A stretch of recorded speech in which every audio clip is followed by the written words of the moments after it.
Item number 6, Mr. Reardon. Thank you, Mr. Mayor. I move that Resolution 2008-102, request for a conditional use permit for a 60-foot high Verizon wireless telecommunications tower, be approved. Second. Moved and seconded, and I do have the applicant who wishes to speak to us on this item, but first, Mr. Herwig.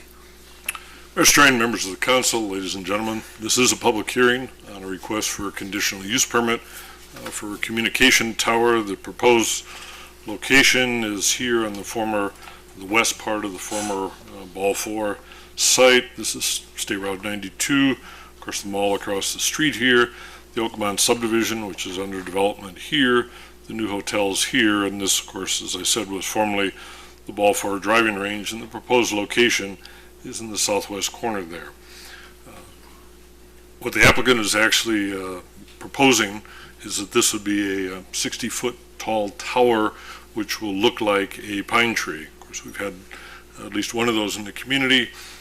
That came about actually from the initial discussions that were held by the Planning and Zoning Commission. The process, of course, begins with the commission, and they started out, they had, I believe, 2 work sessions on this particular application. Their concern and their interest on this was how to sort of mass this, landscape it and all. And so as a result, they had requested the applicant, instead of doing sort of a standard type Eiffel Tower to do a monopine, which the applicant, of course, was agreeable with, and then also provide landscaping around the particular site. I switched to a little drawing here that sort of shows it's both the tower and, of course, the equipment area that would be located here that would be surrounded by a wall. And so there would be additional landscaping that was requested by the commission that would be put around it, and additional 3 pine trees placed around the pine tower, so it would sort of fit in the way it used to look at the Windermere, basically, when the additional landscaping was around it. The applicant sent out the notices required for a public meeting. No comments were received. Those were also, of course, sent out for the Planning and Zoning Commission's public hearing, and again, no responses were received, and it's surrounded by commercial and some distance away, at least some residential properties, but nobody responded on this particular request.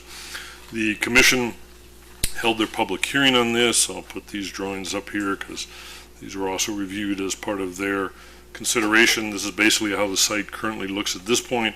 This is a cell tower that's about 56 feet high that was approved some years back, and at that time it was built as a single tower like that, so it would fit into the poles that were holding up the screening at the Ball 4 site. This is basically the applicant's rendering of how this would look. Here would be the equipment area, the landscaping, of course, would be placed around this, and here would be the tower plus the additional pine trees that were proposed. The applicant, Mr. Randy Downing from Reliant Land Services, is here this evening on behalf of Verizon, who this tower would be for, and I'm sure he can answer any questions you might have. And Mr. Downing has submitted a notice that he'd like to speak to us. Is that still the case, or is this just if we have questions? Okay. Any questions by anybody? Mr. Mayor? Yes. I just have one question, and is that because there are 2 towers there and one is the old post, which doesn't have any other posts, is there an opportunity to make that one a pine tree too, or is it a different company? Mr. and Councilmember Husking, as Mr. Downing is coming up, this is one of the questions that came up at the Planning and Zoning Commission meeting, and he'll be able to explain that it is in fact a separate company that they had discussions with. Thank you, Mayor Strain, Councilwoman Husking.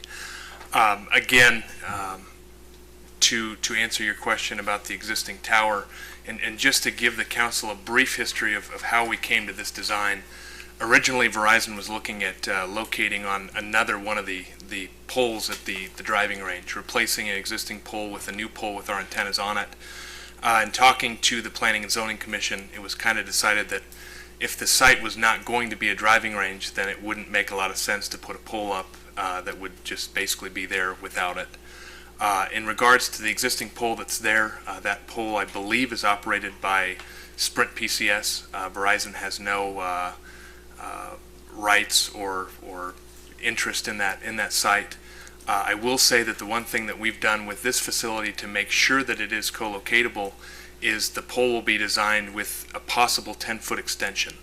So if a co-location application comes forward to the P&Z Commission or to staff, the pole will have an ability to place an extension on the pole, and it would become a 70-foot pine tree at that time, but it would have 2 carriers on it, as opposed to having another carrier add a 3rd pole in the area. So that was at the request of the Planning and Zoning Commission for the purpose of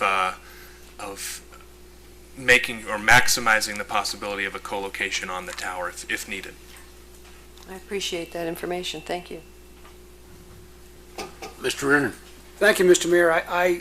I was peripherally involved in this when I was on Planning and Zoning Commission, and I really appreciate the fact that both Verizon and the Commission worked out an agreement for that co-location. I think it's very important that we now have the ability to add more capability there without having to put another pine tree up. So I think I appreciate that, your agreement and the work of the P&Z Commission on that. Thank you, Mr. Mayor. Okay. I can't help but make note of the fact that with all the fussing we've done about cell towers in Sierra Vista over the last 10 years, we still have 3 cell towers within 500 feet of each other on that location, counting the one over at the Windermere. We're going to get it right sometime, I think, probably. Okay. Any other questions for Mr. Downing? Thank you, sir. Thank you for your time. All in favor of the motion? It's unanimous. Turning to new business, resolution number 7, Mr. Mueller.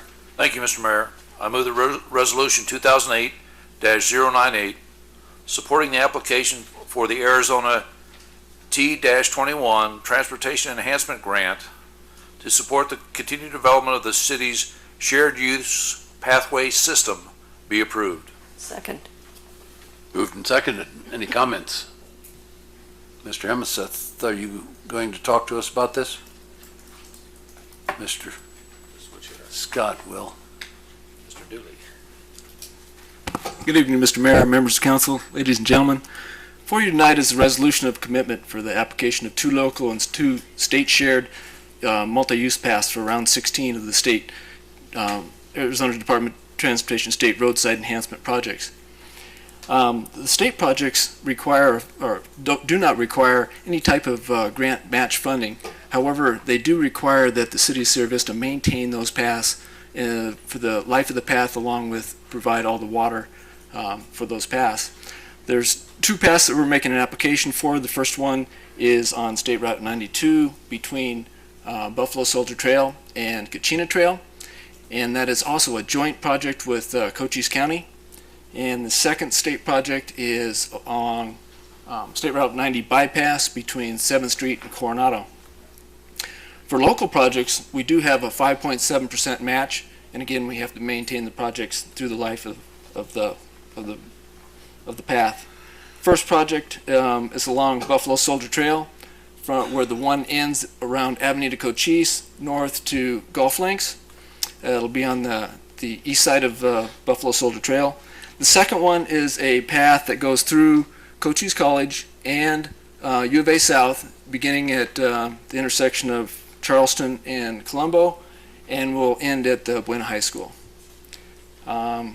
With that, I'd like to entertain any questions you have. Again, this is just a resolution of commitment so staff can make applications for those 4 bike paths. Any comments? All in favor? Thank you, Mr. Dooley.